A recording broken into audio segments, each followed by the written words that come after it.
Meanwhile, in the preparation for International Yoga Day on June 21st, 2025, the Andhra Pradesh government has launched a month-long yoga training initiative in Vijayawada.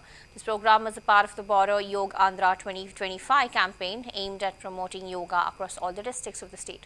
The campaign features training sessions, workshops and awareness programs targeting the training of 10 lakh individuals and issuing certificates to 20 lakh participants. Chief Minister Chandrababu Naidu highlighted that this initiative is a sincere mass movement to integrate yoga into daily life, not just a symbolic event. The main celebration on June 21st will take place in Visakhapatnam, where Prime Minister Narendra Modi will attend with an expected participation of 5 lakh people along the coastline from RK Beach to Bhogapuram.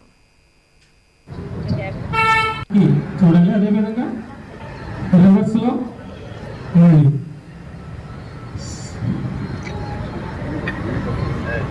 6 times అయిపోయాక ఉత్కటాసన ఇక్కడ మాత్రం కంపల్సరీగా పాదాల మధ్యలో మనం కొంచెం I mean ఈ కొంచెం రైస్ చేయండి లాస్ట్ లో వెరీ గుడ్ చాలా చక్కగా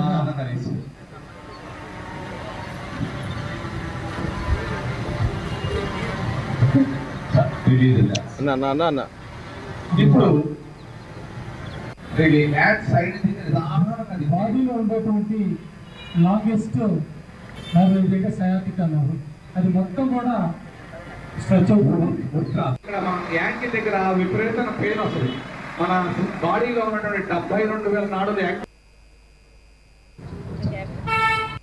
చూడండి అదే విధంగా రివర్స్ లో మళ్ళీ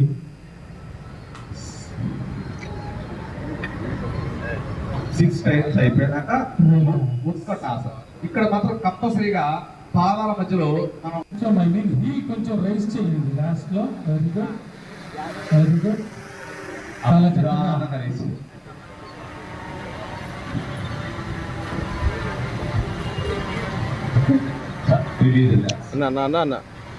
ఇప్పుడు బాడీలో ఉండేటువంటి లాంగెస్ట్ నర్వ్ సయాటిక్ అన్నారు అది మొత్తం కూడా స్ట్రెచ్ అవుతుంది.